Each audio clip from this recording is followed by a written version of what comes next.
천국에 들어갈 자, 이게 구원받을 자가 아니고 이미 우리는 예수 십자가 피로 구원을 받았기 때문에 이 모든 문제는 하나님께 맡기고 나가지만은 이제 천국이라고 하는 이 문제는요, 자, 주여 주여 하는 자마다 구원 못 얻는다 이런 말이 없습니다.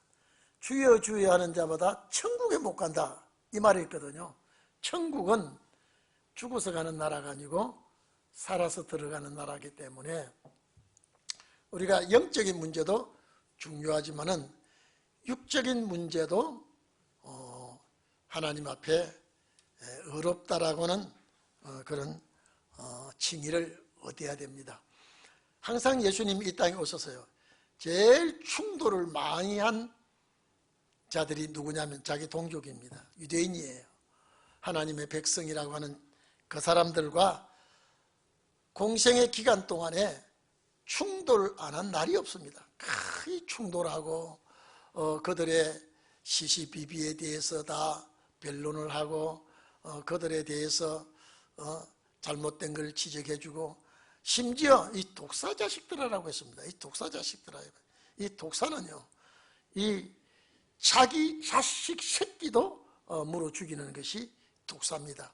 그리고 다른 뱀은요, 알에서 부화를 하지만은요, 독사는 새끼를 낳아요. 새끼를 낳지 알에서 부화해서 뱀이 되는 것이 아닙니다. 그래서 독이 많은 그런 뱀은 알에서 부화하지 않고 새끼를 낳게 되고, 독이 없는 그 뱀들은 이 알에서 부화를 합니다. 예수님께서 유대인들을 향하여 세례 요한도 그랬습니다만은 이 독사의 자식들아, 이거 참 악한 너희 이 하나님의 백성을 주님의 나라에 가지 못하도록 방해를 놓는 너희가 독사의 자식들이다 이렇게 책망을 했죠. 이제 주님 나라 들어갈 자는 정말로 사랑 문제, 봉사 문제, 이 섬기는 것, 참 이것이 모범되도록 하고, 내 자신을 죽이고 항상 상대방을 존귀하게 여기고 귀하게 여기고, 이걸 우리가 참 실천하기가 어렵습니다. 이건 뭐 내 자신이 죽은 자 같이 되지 않고는, 내 자신이 살아있는 그 상태 가지고는요, 이 성경 주님이 말씀하신 대로는 도저히 살 수가 없습니다. 되지를 않습니다. 그래서 우리가 노력을 하고, 항상 내가 또 넘어졌구나, 또 말에 실수가 있구나, 우리가 보는데도 잘못 보기 때문에 범죄가 되고, 듣는 것도 잘못 들으면요, 생각하는 것도 잘못하면 범죄가 되는 것입니다. 그래서 항상 자기를 돌아보고 항상 자기와 싸우고, 제가 지난번에도 말씀드렸습니다마는 사도 바울은 내 속사람과 그 사람과 늘 싸우고 있다 그랬습니다.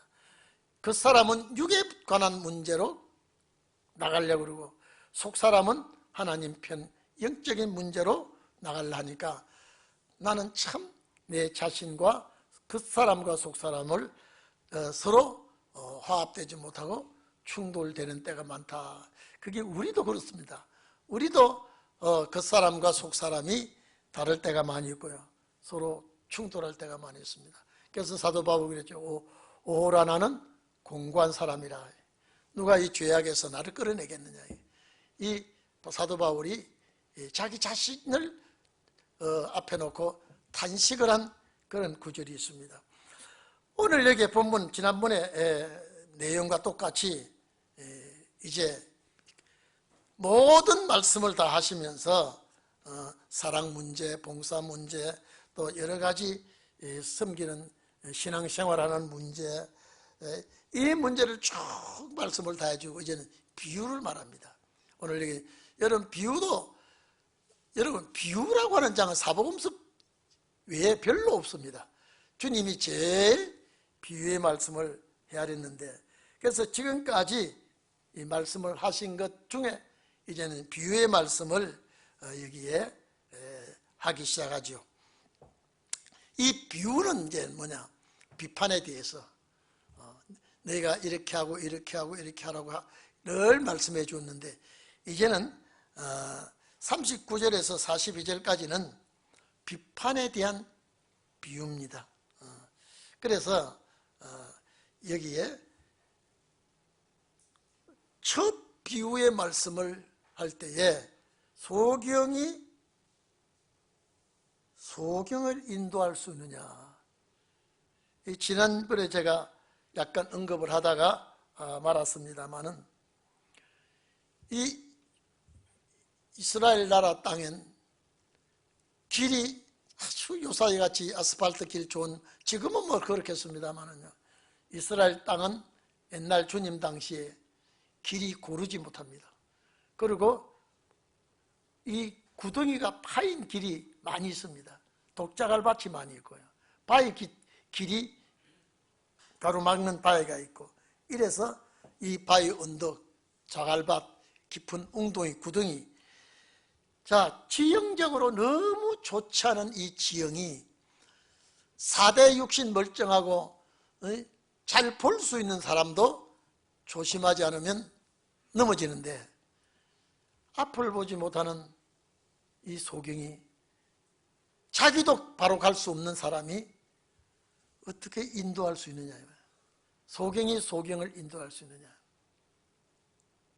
제가 부산에 한양교회라고 하는 교회가 있었는데, 그게 라이트하우스라고 있습니다. 라이트하우스 그 원장이 장로님인데, 그 라이트하우스에는 절반은 시각장애고 절반은 청각장애예요. 자, 청각장애는 교회 아주 쫓아옵니다. 듣는 것만 못 듣지 보는 거는 잘 보니까. 근데 시각장애는 또 듣는 거는 잘 듣는데 저기 보는 걸 못 보니까. 그래서 주일날 오면요, 청각장애는 그냥 제 마음대로 줄줄줄 그냥 교회로 와요. 뭐 못 알아듣더라도. 근데 그 옆에 지도 선생이 손으로 수화로 이렇게 말하는데, 시각장애인은 우리 어릴 때 초등학교 다닐 때 그 뭡니까, 쭉쭉 붙들고, 끈을 이렇게 붙들고 맨 앞에 선생이 하나 그냥 이거는 안내하는 거예요. 그냥 저 시각장애가 아니니까. 그러면 줄줄이 뒤에 쭉 갑니다. 자, 계단, 그러면 계단 그러면 하나가 계단 쭉쭉 올라가고. 그런데 이 사람들끼리 변론이 붙어가지고요, 수화로 저 사람은 보지도 못하는 게 사람 구실한다고, 또 저 사람은 듣지도 못하는 게 사람 구실한다고 자기들끼리요 충돌에 한번 붙은 적이 있습니다. 그 나중에 그 원장님이 막 호통을 치고 그랬는데, 제일 문제는, 근데 참 미안하게요, 이 청각장애인이 항상 자기는 우월하다고 생각해요. 사방 모든 사물을 다 보고 느낄 수 있으니까. 그러나 시각장애인을 놓고 참 저 사람은 밤이 돼도, 저 사람은 전기불이 필요가 없는 사람들이라고, 24시간 불이 필요 없는 사람이라고.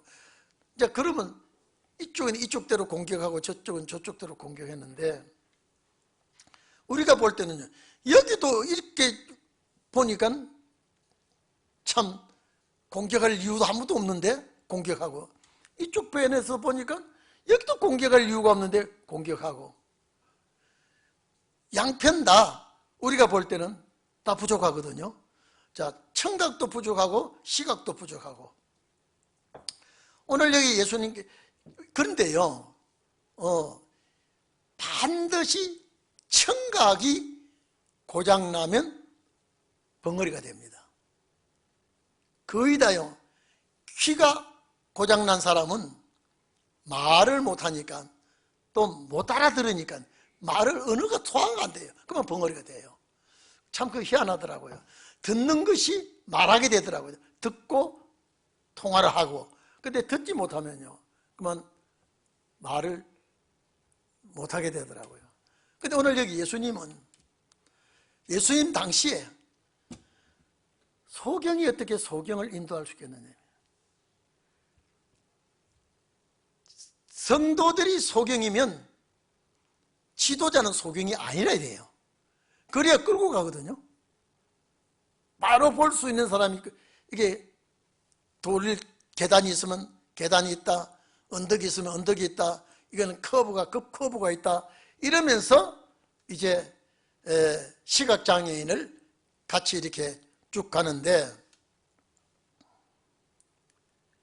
만약에 인도자가 시각장애가 아니면 따라가는 사람이 시각장애라든 붙들고 손만 안 놓으면 됩니다. 딱 붙들고 끝까지 갈 수 있는데, 근데 여기 예수님께서 하시는 말씀이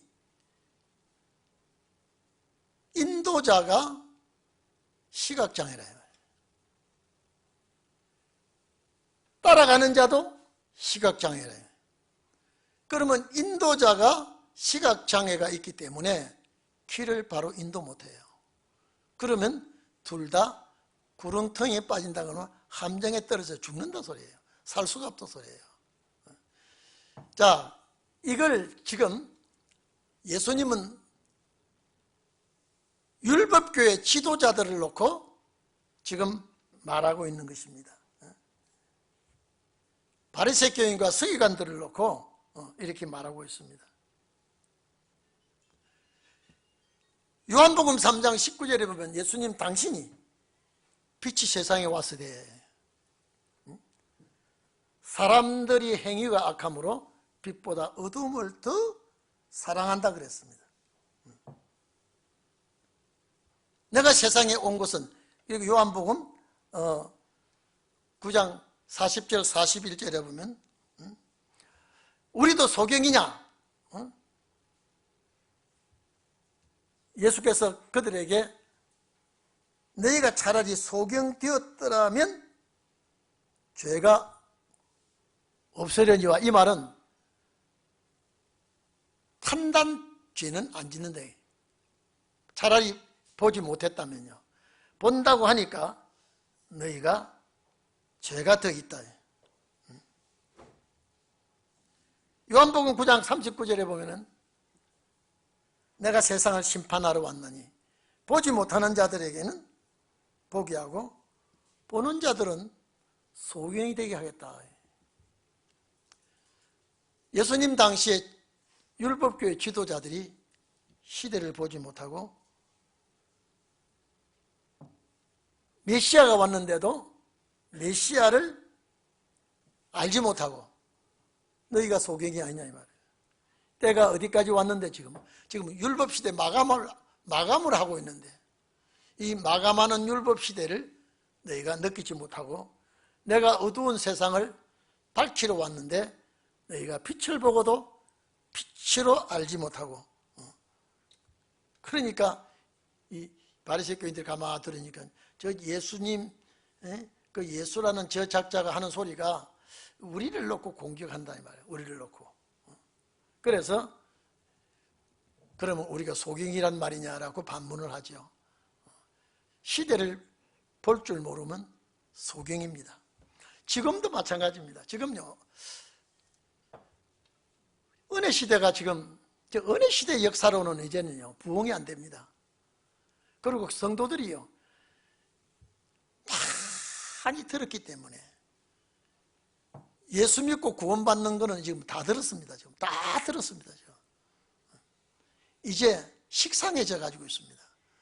성도들에게 뭔가 카드가 나와야 되는데 그냥 계속 이 상태로 가면 성도들이 이제는요 피곤하고 식상해 있습니다.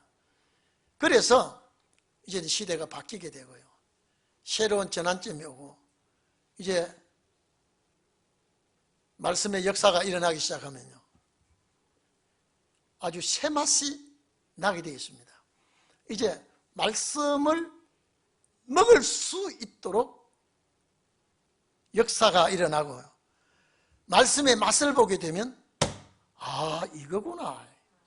기독교 역사가 이것이 정말로 이제 우리가 필요하구나. 말씀을 먹을 줄 아는 이제 장성한 분량에 들어옵니다. 어느 시대는요, 신앙이요, 참 신앙이 자라났다 그러지만은요, 확신을 가질 정도지, 초신자가 확신을 가질 정도지 그리스도의 장성한 분량에 이르기까지 자라나지를 못합니다. 자라날 수가 없어요. 왜요? 말씀을 먹어야 자라나죠. 말씀을 먹지 못하는데 어떻게 자라납니까? 그러니까 장로님이나 권사님이나 집사님이나 항상 그저 예수 천당이에요.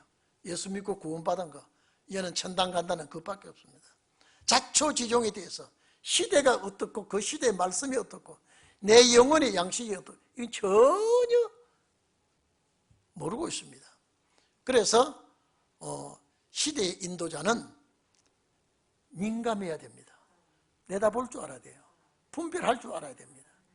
그래 따라가는 사람은 그 정확한 소리를 믿고 따라가지요. 만약에 보는 사람이 제대로 보지 못하면 따라가는 사람은 알지 못합니다. 보는 사람이 보고 말을 자꾸 해줘야 돼요. 시대의 흐름을 자꾸 이야기해 줘야 돼요.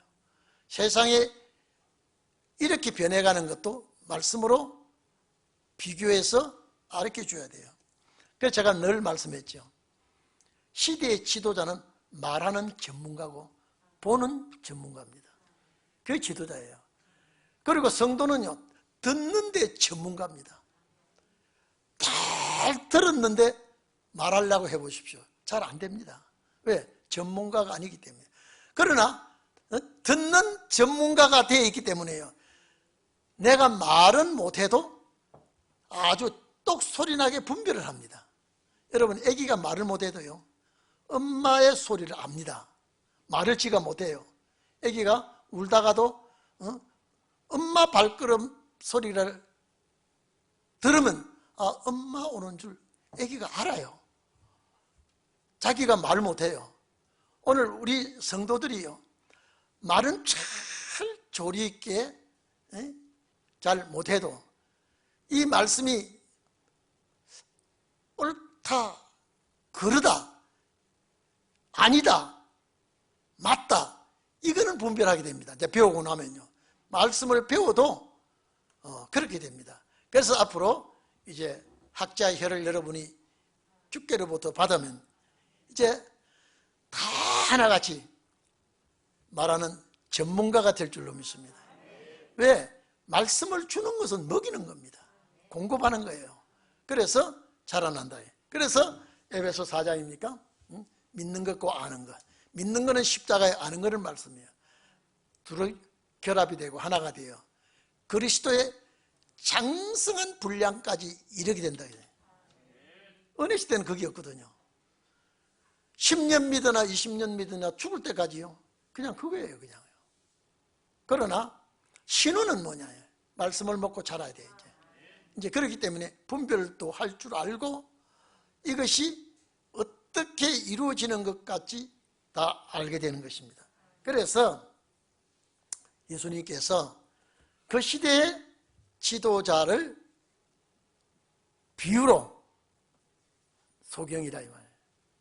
성도들을 구름통에 빠치면서 너도 빠지고 성도들도 빠지지 않느냐. 너무나 지형이 험한데, 지형이 험하다라고 하는 것은 오늘 시대가 험합니다. 세상이 험합니다. 이 험한 세상을 말씀으로 여러분들에게 잘 지도해 줘야 분별력이 생깁니다. 판단력이 생깁니다. 그래서 오늘 여기 주님께서 인도자에 대한 소경을 말하고 있죠. 40절에 보면요, 제자가 그 선생보다 높지 못하나 무릇 온전케 된 자는 완벽하게 준비된 자입니다. 온전케 된 자. 원어는 카탈티조라고 했는데, 카탈티조라고 이런 말씀은요, 완전하게 되다, 준비하다, 정돈을 잘하다, 완벽하게 갖추지다는 소리거든요. 그 선생과 같으리라. 선생과 같이 된다. 얼마나 감사합니까? 우리가 지금 뭐 하기 위해서? 온전케 하기 위해서, 갖추기 위해서, 다듬고 채우고 완전케 하기 위해서. 그러면 선생과 같이 된다. 선생과 같이 된다. 여기에 마태복음 10장 24절에는요, 종이 상전보다 높지 못하나니 그랬습니다. 종이 절대 상전보다 높을 수가 없다. 오늘 여기는 제자가 선생보다 더 높지 못하지만은 온전케 된다면, 다 갖추어진다면, 완전해지고 완전히 준비되고 정돈된 자는 선생과 같이 될 것이다. 자, 여기는요, 온전케 된 자는 선생과 같다라고 할 때, 여기 선생은 누구냐? 주님이에요. 온전케 되는 자는 누구예요? 제자들이에요. 잘 가르치는 스승 밑에 잘 배운 제자는 결국 스승과 같이 될 것이다. 자, 그럼 스승과 같이 되면 뭐 하라는 겁니까? 가르쳐야 된다는 거예요. 신혼의 날은 여러분요, 절대 가르칠 수 있는 은혜를 주게 되어 있습니다. 가르칠 수 있는 은혜를요. 선생과 같이 된다 이 말은요, 동격이 된다 이 말이죠. 가르칠 수 있도록, 지도할 수 있도록, 저 천국으로 이끌어갈 수 있도록. 그래서 예수 그리스도와 제자는 하나같이 될 수 있다, 이런 말씀을 했습니다. 그래서 앞으로 우리도 정말로 앞으로 역사에 충성된 증인들이 다 되기를 바랍니다. 그러면서 여기 41절은요, 41절은 어찌하여 형제의 눈 속에 나오죠? 형제의 눈 속에 있는 티는 보고 내 눈 속에 있는 덜뿔은 깨닫지 못하느냐. 이 말은 뭡니까? 자신의 부족은 덮어버리고 자신의 큰 실수나 실격되는 그런 일은 모르고, 남에게 조그만한 것 있으면 그것이 나에게 가시가 돼요. 그것을 못 참는 겁니다. 오늘 우리는 정말로 온전케 되어서 선생과 같은 여러분이 되시고, 남을 볼 때 나를 살필 줄 아는 꼭 그런 자가 되기를 바랍니다. 여기 들보가 뭔지, 들보면 이거는 지금 주님 그 비유라고 그랬거든요. 자, 남의 눈에 티 조그만한 거, 잘 보이지 아니할 정도의 부족한 거, 이 티 같은 거, 이거는 가지고 막 입을 가지고 시험 들게 하고 문제를 제기하는데, 너는 돌아보면 대들보를 눈에 걸치고 있다 이 말이야. 실제 뭐 대들보를 눈에다가 붙이고 남의 티를 볼까마는 이 주님의 비유가, 이거는 뭐냐? 너의 큰 과실은 네가 모르고 남의 조그마한 실수는 그걸 끄집어내서 문제를 삼고 그것을 가지고 시험거리를 만드느냐예요. 항상 자신을 돌아봐라. 자신을 돌아보라. 온전케 된 자가 되어라. 다시 말해서 선생과 같이 되어라. 제자가 선생과 같이 되면은 다 이룰 수가 있는데, 어째서 남의 티는 볼 줄 아는데 네 눈에 들보는 보지 못하느냐. 이 말은 상대방을 나보다 더 조그만한 걸 못 참고 문제를 제기하고 시험거리를 만드느냐. 절대 그렇게 하지 말아라. 내 눈 속에 있는 티를 빼게 하고 그 다음에 밝히 보면서 남의 말을 주의를 주고 남에게 티를 뽑을 수 있도록 해야 되는데, 그 남의 눈의 티보다 너 눈의 들보가 더 크다 이 말이에요. 더 잘못이 더 많다 이 말이에요. 그런데 그것을 어떻게 네가 그런 행동을 하느냐.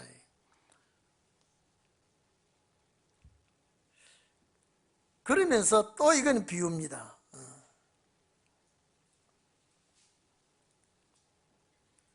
못된 열매 맺는 좋은 나무가 없다.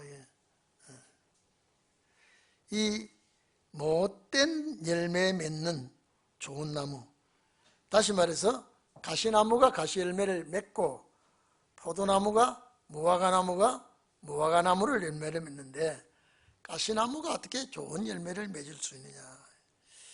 자, 오늘 여기 우리는 신혼의 날을 바라보고 살아가는 우리는 정말로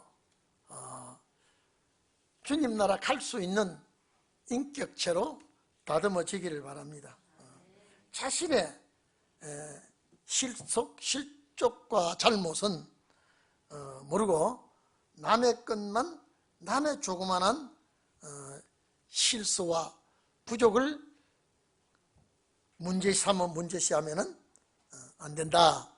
이걸 말하면서 이제 열매 맺는 나무를 가지고 말씀합니다. 자, 쉽게 말하면 좋은 열매. 자, 이거 좀 봅시다. 이게 좋은 열매 맺는 나무는 하나님의 사람이에요. 훌륭한 사람이에요. 좋은 사람이에요. 좋은 열매. 그러면 열매는 뭡니까? 열매는 그 사람의 행동과 여러 가지 나타내는 인격적인 태도, 생활이 되겠죠. 그러니까 좋은 나무는 훌륭한 주의 성도가, 하나님의 거룩한 자녀가 결과적으로 선행을 하는 것, 섬기는 것, 봉사하는 것, 이거 다 좋은 열매라 이 말이에요. 그러면 오늘 여러분들은 좋은 나무죠. 좋은 나무는 주의 일을 한다 이 말이에요. 좋은 열매를 맺는다 이 말이에요. 선한 일을 한다 이 말이에요. 그래서 좋은 나무가 좋은 열매를 맺는다 이 말은 그리스도의 천국 갈 자는, 천국에 들어갈 자는 천국에 들어갈 열매를 연다 이 말이에요. 그러니까 천국에 들어가는 열매가 뭐냐? 선한 사업이에요. 선한 사업이 뭐냐? 주의 일을 하는 것이 선한 사업인데 여러 가지가 다 선한 사업입니다. 그런데 특히 신혼의 날의 선한 사업은 주님의 나라에 갈 수 있도록 모든 준비와 모든 말씀을 제공하는 것이 열매입니다. 그러니까 여러분들은 좋은 열매가 꼭 되기를 바랍니다. 그러면 나쁜 나무는 무엇이냐? 바리새교인과 서기관들이라면 오늘날 이 진리에 바로 서지 못한 자는 좋은 나무가 되지 못하지요. 그래서 나무를 보고 열매를 알듯이 예수님 뭐라 그랬습니까? 열매로 그 나무를 안다 그랬거든요. 어쨌든 간에 이 자리에 계신 여러분은, 이 방송을 듣는 여러분은 좋은 나무가 되고 훌륭한 나무가 되고 그 열매가 선한 일을 많이 하는 그런 종들이 되기를 바랍니다. 그래서 나무는 각각 그 열매로 아나니 가시나무에서 무화과를 또는 진리에서 포도를 따지 못하느니라. 자, 나무가 바꾸어서 열매가 열지 못한다 이랬지요. 가시나무가 가시 열매 열지 가시나무에서 포도 열매를 못 낸다. 나무가 바꾸어서 열매가 열어지지 않는다 이 말이에요. 오늘 우리는 신혼의 종들은 반드시 신혼의 열매가 되기를 바랍니다. 마태복음 7장 12절에 보면은요, 마태는요, 가시나무에서 포도를 이렇게 말씀을 했습니다. 나무 열매는 좋은 결실을, 아름다운 천국에 갈 수 있는 그런 열매를 결실을 해야 되는데, 그러지 못하면 좋은 나무가 되지 못한다, 이런 말씀을 하고 있습니다. 그래서 그 나무는 각각 그 열매를 안다. 나무는 그 본질이 열매입니다. 본질이 나타내는 것은 열매로 나타내는데, 나쁜 나무는 절대 좋은 주의 일을 못합니다. 그 나라 갈 일을 하지를 못하게 되어 있습니다. 그래서 이 좋은 나무는 좋은 열매를 맺는다. 그래서 여기에 가시나무에서 무화과를 또는 진리에서 포도를 따지 못하느니라. 절대 바꿔 열지를 못합니다. 좋은 나무가 좋은 열매를 열지. 이 말은 뭐냐? 신혼의 종은 신혼의 열매를 연다 이 말입니다. 하나님 편에 선 자는 반드시 하나님의 역사를 하게끔 되어 있습니다. 그래서 주님의 비유의 말씀, 이것도 이제 우리가 이 좋은 나무는 주님 나라 갈 수 있는 나무구나, 성도들이구나. 열매는 그의 행위가 천국 갈 수 있도록 일을 하는 그 일을 말하는 것이다. 그리고 45절 한번 봐보세요. 45절에 선한 사람은 그랬죠. 선한 사람이 뭡니까? 윤리와 도덕적으로 선하다고 보지 마시고요, 하나님의 말씀으로 주님 나라 인도할 수 있는 그 사람을 선한 사람이라고 하는 것입니다. 오늘 여러분 보면, 여러분 방송에 TV에 보면요, 참 구제해야 될 사람들 쭉 보면 거의 다 아프리카 사람이에요.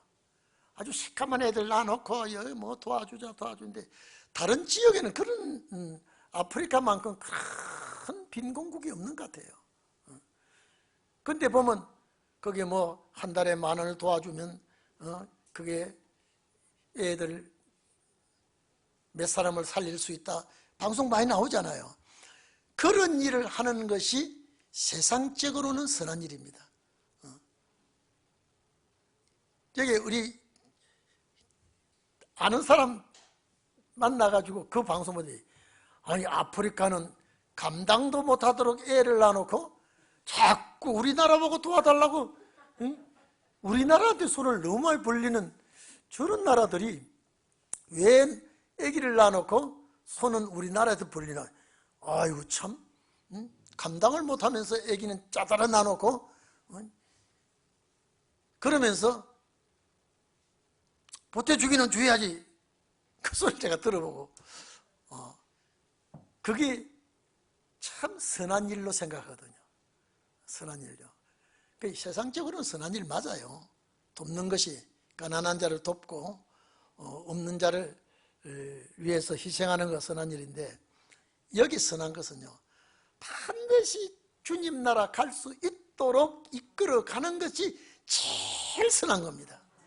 제일 목적이 주님 나라 가는 그 길을 인도하는 것이 제일 선한 것이고, 그래서 선한 사람은 마음에 쌓은 선에서, 이 마음에 쌓은 선이 뭡니까? 말씀의 창고입니다. 이걸 계속 공급해야 되는 겁니다.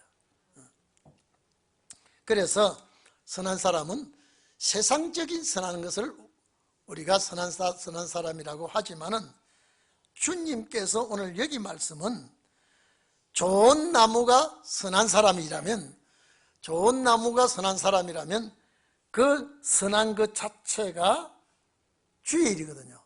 주님 나라 가도록 이끌어가는 건데 마음에 쌓은 선이 있습니다. 여러분요, 세상 선은 마음에 쌓아놓은 게 없어요. 선한 것을 베풀 때에 쌓는 선이라고 하지만은 신혼의 정도로 마음에 쌓아놓은 선은 뭡니까? 말씀을 잔뜩 쌓아놓고 이 말씀을 나눠주는 것이 쌓아놓은, 저장해 놓은, 마음에 저장해 놓은 것이 진리입니다. 이 쌓아놓은 선에서 마음에 선한 것, 마음에 쌓아놓은 진리를 가지고 살리는 일이 선한 일이다. 그래서 쌓은 선에서 선을 내고, 악한 자는, 자, 쌓은 악에서 이것도, 자, 그러면 악한 자가 집안에다가 악한 걸 막 곡식자루 같이 돈 쌓아놓듯이 이래 쌓아놓는 것이 아니라 마음에 들어있는 악한 거라 이 말이에요. 마음에 이것도 가득 채워져 있다, 가득 쌓여 있다 이 말이에요. 그래서 쌓은, 여기 악한 자 마음에 쌓아놓은 거 뭡니까? 그 속에 들어있는 거, 보복하는 거, 원수 갚는 거, 남을 해꾸지하는 거, 이게 마음에 가득 쌓아졌다 이 말이죠. 거기에서 악한 것을 내는 것이다. 이래서 마음에 가득한 것을, 자, 마음에 가득한 것을 입으로. 자, 그러면 선한 자가 마음에 가득한 것은 진리죠.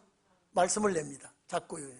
악한 자가 가득한 것은 뭡니까? 분내는 거, 화내는 거, 속이는 거, 남을 해꾸지하는 거. 이것도 마음에 쌓아놓은 악에서 악을 나타내는데 이것도 가득 쌓아놨다.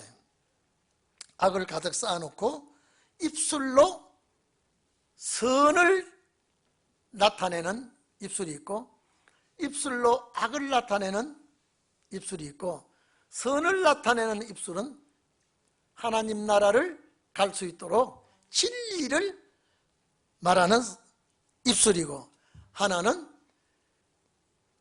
반대로 죄를 범하게 하고 지옥 갈 자식을 만드는 그 악을 입으로 토해내는 것을 말하는 것입니다. 46절을 봅시다. 너희는 나를 불러 주여 주여 하면서도 어찌하여 나의 말하는 것을 행치 아니하느냐. 자, 이거는 입술로 주의 이름을 부르는 것이 아니라 주님의 말하는 건 뭐냐? 신원의 말이에요. 반드시 주의 이름을 부르면, 주여 주여 하면서 주의 이름을 부르면서 하나님의 말씀은 행해야 된다 이 말이에요. 그 말씀을 행하지 아니하고 주의 이름을 부르는 것은 안 된다. 자, 그러면요, 말씀을, 주의 이름을 부르면서 말씀을 행한다는 것은 신원의 역사밖에 없습니다. 다른 건 하지 못하거든요. 그래서 마지막 종들을 앞에 놓고 하시는 말씀이라고, 우리를 위해서 하시는 말씀이라고 받아들여야 되겠죠. 내가 내게 나와 내 말을 듣고 행하는 자마다 누구와 같은 것을 너희로 보이리라. 자, 이게 이제 또 비유입니다. 또 비유입니다. 이 행하는 자가 누구냐 이 말. 다시 한번 47절 보세요. 내게 나와 내 말을 듣고 행하는 자마다 누구와 같은 것을 너희에게 보이리라. 그래서 집을 짓는 건축자의 비유를 말합니다. 건축자의 비유.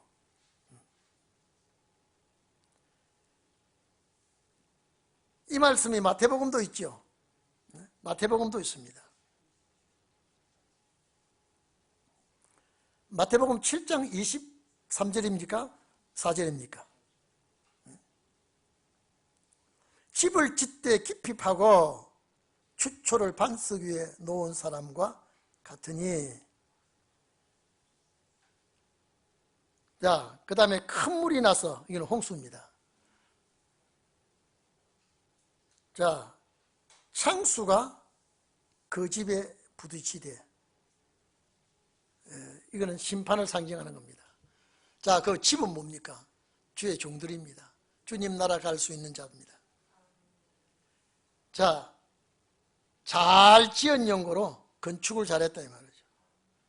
능히 요동케 못하였거니와. 너무 잘 지어서, 반석 위에 집을 지어서. 이렇게 반석은 안반인데 예수 그리스도입니다. 반석이신 주님입니다. 주님은 뭡니까? 말씀이에요. 그래서 말씀 위에 건축한 집은 아무리 창수가 나고 물이 밀려와도 그 집이 끄떡도 없이 넘어가지 않고 버티고 있습니다. 요동하지 않는다 이 말은 흔들리지 않는다 이 말이에요. 자, 그 다음에 두 번째 두 가지 종류 나옵니다. 하나님의 말씀을 듣고 주님의 말씀을 듣고 행치 아니하는 자는 주초 없이 흙 위에 집 지은 사람과 같으니. 마태복음에는요, 모래 위에 지은 집, 반석 위에 지은 집 두 가지가 나옵니다. 그럼 반석도 그 돌반석이 아니라면 모래도 그 흙모래가 아니죠. 흙도 그러면 흙이 아니라 이 말이에요. 반석이 예수 그리스도라면 모래는 인간 중심입니다. 흙 위에, 이건 그냥 땅 위에, 여기는 그냥 흙 위에 그런데 원뜻은 땅 위에. 마태복음 7장 모래 위에 26절에 그려놨죠. 모래 위에 지은 집. 사람과 같으니 창수가 부딪히되. 마태복음 20장의 7장 24절부터는요, 바람이 불고 비가 오고 창수가 나고 세 가지를 말했습니다. 여기는 그냥 간단한 말인 것 같은데, 여러분 이제 집에 가셔서 마태복음 7장 24절부터 27절까지 보면은 여기보다 더 세밀하게 말해놨습니다. 창수가 부딪힘에 집이 곧 무너져 파괴됨이 심하니라 하시니라. 이게 파괴된다, 무너진다 말이죠. 그래서 자, 똑같은 재료를 가지고 짓되 하나는 모래 위에, 흙 위에, 하나는 반석 위에 짓는 사람이 두 종류가 있는데, 하나는 무너지고 하나는 무너지지 않는다.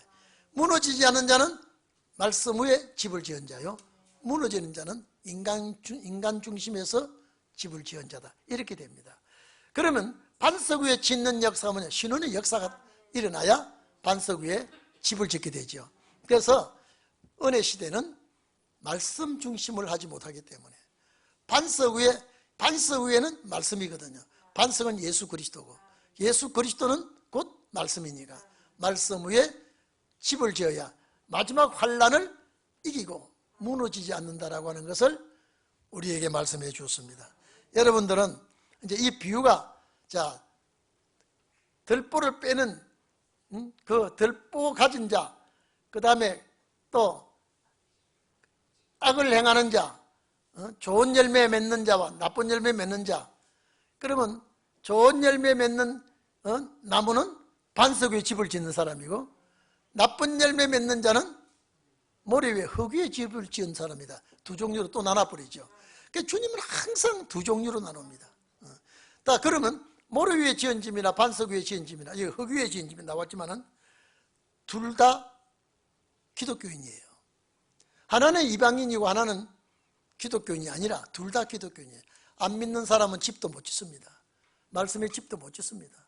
근데 믿는 사람이 집을 짓는 자와 못 짓는 자, 무너지는 자와 무너지지 않는 자. 오늘 여러분, 반드시 기독교는 두 종류가 있는데 여러분은 굳건하게 무너지지 아니하는 그런 집을 짓기를 축원합니다. 승리하는 자가 꼭 되시길 바랍니다. 자, 이 비유 이해가 되시죠? 그래, 여러분들은 마지막 날 어떻게 해야 되느냐. 또 한 가지 여러분 광고합니다. 절대 좌파 정신을 가지면 절대 이 역사는 못합니다. 이거는 폐에 일어나고요. 왜 그러냐면요, 그 근본 쭉 좌파로 올라가 어디냐면요, 가인이 나옵니다. 가인이 나와요. 그 쭉 그 계통을 올라가면 어디가 나오냐면요, 누가 나옵니까? 자, 가인과 아벨이 나오죠. 에서와 야곱입니다. 제가 그 중간에 빼먹었는데 쭉 올라가면 에서가 나옵니다. 에서는 하나님의 백성을 공격하고 못 살게 한 쪽이 에서입니다. 그래서 쭉 더 올라가면은 가인이 나오죠. 하나님의 백성을 죽였습니다. 그것도 남이 아닌 동생을요. 그 계통이 쭉 내려오면 이게 붉은 용의 계통이요, 좌파예요. 여러분 두고 보십시오. 좌파 생각 손톱만큼 내 머릿속에 있으면요, 절대 모래 위에 짓는 사람이지 반석 위에는 집을 지을 수 없습니다. 반석 위에는 거의 도저히 있을 수가 없습니다. 그래서 여러분들이 하나님 앞에 내가 말씀은 정확하게 몰라도 사상만은 내가 정확하게 주님 앞에 내보일 수가 있다고 하는 그런 마음을 가지시기를 바랍니다. 다 같이 기도하십시다.